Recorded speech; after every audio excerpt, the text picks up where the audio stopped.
Hey guys, it's me, Jakey D. It's been a while. The commentary that you're about to listen to is from roughly 1 year ago. This video has been sitting on my computer for a long time. I don't really want to get into the nitty gritty of everything. It's just been a big year of changes and shit. So it's hard to do a hobby like this when you're going through a lot of change, right? Everything just takes time. But here we are, we're back at it. So in the last video, we talked about a lot of cool little details and Easter eggs relating to the jetpack symbol and the Fort Zancudo UFO and the altruist camp, just to name a couple of things. And in this video, we're going to explain the lines on the mural and how the UFO symbols are not only linked to the Mount Chiliad UFO, but are also linked to the UFOs around Mount Chiliad. Now, normally I just get straight into the video, but there were a couple comments, mainly on TikTok clips of those videos, just letting me know a couple important things. The first thing is I have been saying mural wrong this whole entire time. I've been saying Mural, but it is also in this video, and I just couldn't be asked going through, the 100 times that I say it and fixing it. The next thing is I saw a couple comments regarding how the Fort Zancudo UFO is also a reference to the B-2 bomber,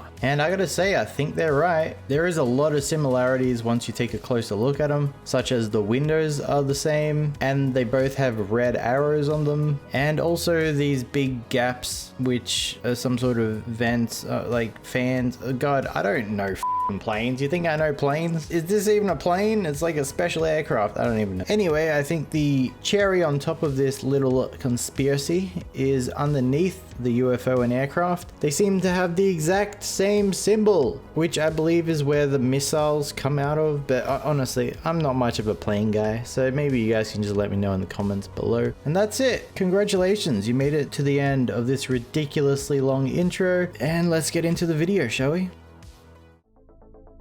If we head back to the mural, there are a couple other things that we can talk about. One thing being that we never talked about all of the lines connecting everything on the mural. Well, at the top of the mountain, you will find 2 dirt bikes, and they are pretty much surrounded by a bunch of hiking tracks that go all around the mountain. And at first, people thought that these hiking tracks could be the lines on the mural. But thanks to the website GTA5jetpack.blogspot, he used the dirt bikes to go off of the hiking track, and he used the lines on the mural as a guide to take the ideal path to get to each of the UFO symbols. And it looks like doing this actually worked. But then it leaves the question, why isn't there a pathway to the 3 UFO locations down the bottom? Well, my theory would be that the 5 UFO symbols are grouped into 2 groups, one on the left side and one on the right side. And if we go by what this website says as to what cross is representing what symbol, then we can try linking these symbols found on the mountain to the 3 UFOs. So if we look at the right side first, there are a couple of ways we can link the radio tower symbol to the Fort Zancudo UFO. If you come to the Beam Me Up site, notice how the pathway makes the shape of an arrow. And then also notice the red arrow. Well, if we stand next to the red arrow and we look out of the entrance area where the yellow path is pointing, we will face directly at the same radio tower that the sand arrow was pointing at, which we discussed earlier. However, from this angle, it lines up perfectly with the Fort Zancudo UFO. And to prove this, I'm going to fly straight ahead at 3 AM so we can find the lights on the ground that the Fort Zancudo UFO does produce. And we are covering a lot of distance here, which makes it extra impressive just how close it gets. And now we're finally here. Just take a look at how close this is. I'll just quickly fly over so you can see the lights. This cannot be a coincidence. And you remember when I mentioned the 440 volts being on top of that radio tower? Well, it just so happens that these can be found all over Fort Zancudo. It might be a reference, or these might just be all over GTA and I'm losing my mind once again. Although I will say that I do find it odd that there is a sparking electrical box next to these 440 volts.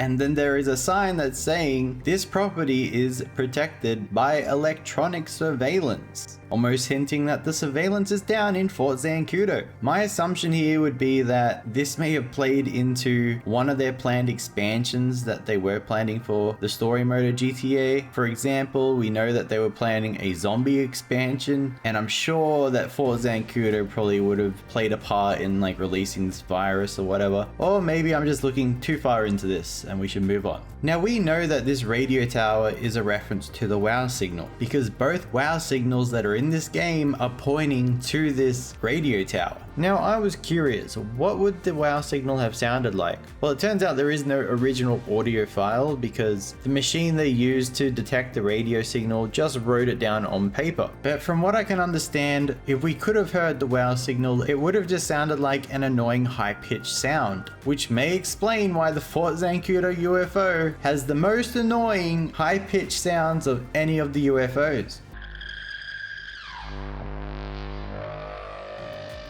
The next symbol related to the Fort Zancudo UFO is the moon symbol with the 3 lines. And as we've discussed, at 3 AM there is the light beam that appears underneath the Fort Zancudo UFO. So that was an easy one to explain. And then as for the final symbol related to the Fort Zancudo UFO, it is the faded out symbol. Well, it just so happens that out of the 3 UFOs on the bottom of the mural, the Fort Zancudo UFO is the only one that fades away slowly as you move away from it. So now we've explained the 3 symbols connected to the Fort Zancudo UFO. Can we explain the 2 symbols on the left side of the mural to the Beam Me Up site UFO? Well, the full UFO symbol can really mean anything. In this case, it might just be the opposite of the faded UFO symbol, as the Beam Me Up site just pops in and out of existence as you move away from it instead of fading out. And then finally, trying to explain the rain symbol for the Beam Me Up UFO has actually been pretty difficult. The first connection I could find was the rain symbol is actually at the Beam Me Up site, which is directly below the UFO. And you might think, well, that's an easy explanation. Well, the problem is that there is also the moon symbol at the Beam Me Up site, which kind of destroys the connection in my opinion. So another way to try and link it would be, if you look at the symbol, it is a UFO above the clouds. And the Beam Me Up site UFO is the highest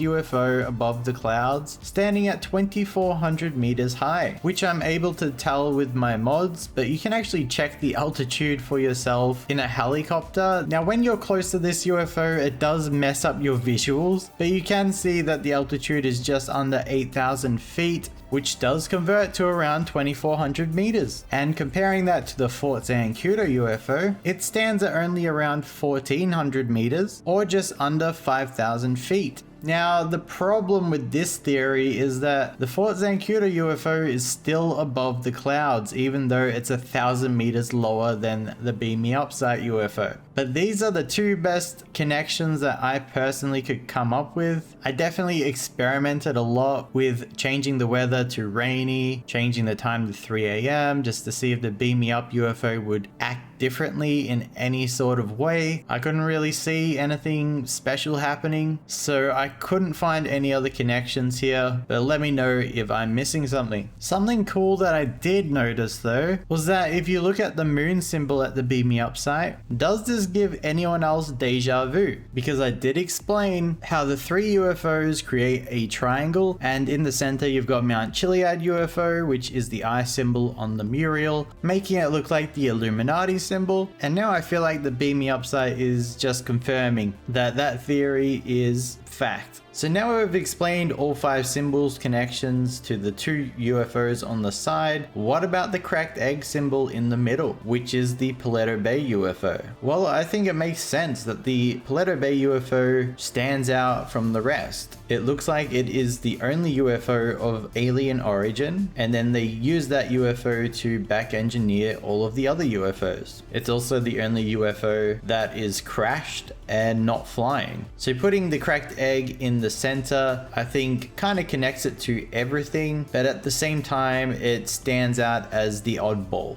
And you can also notice that the line down the bottom, it connects both the Beam Me Up UFO and the Fort Zancudo UFO. Both man-made UFOs, and they're both flying. And we already mentioned how there is literally an arrow in the pathway of the Beam Me Up site pointing in the direction of the Fort Zancudo UFO. So again, that's another connection. And then ultimately, you can look at it as combining all three of these UFOs makes the Mount Chiliad UFO. It seems to be the most advanced one, as it's literally untouchable and you can only see it under very certain circumstances with the rain and at a certain time of the day. And there you have it, ladies and gentlemen. That is my explanation for the mural. But we're not quite done yet. You heard him right, folks. We are not quite done yet, because believe it or not, I'm convinced that there is more than one meaning behind this mural. You can tell that my commentary is new when I'm saying mural and not Muriel. In the next video, we're going to be looking at how the mural symbols connect to Michael, Franklin, and Trevor, which by the way seems to be the most widely accepted theory out there, which I mean I kind of agree and disagree with. We'll talk about it. What I am convinced of though is that the three symbols also represent the three expansion packs that were never released, so that'll be fun to talk about. And then about halfway through that video, we will stop talking about the mural and we will start exploring the areas that the UFOs are located, because there are a lot of little details and Easter eggs in those locations that I feel like no one's really found or connected before, and I think they're super interesting and juicy. Now obviously I'm hoping that it's not going to take a whole year for the next video to be released. It kind of just depends how life treats me. But yeah, stick around and I will be doing my best to work on these projects, because I really do love working on them. Anyway, I'll see you in the next one.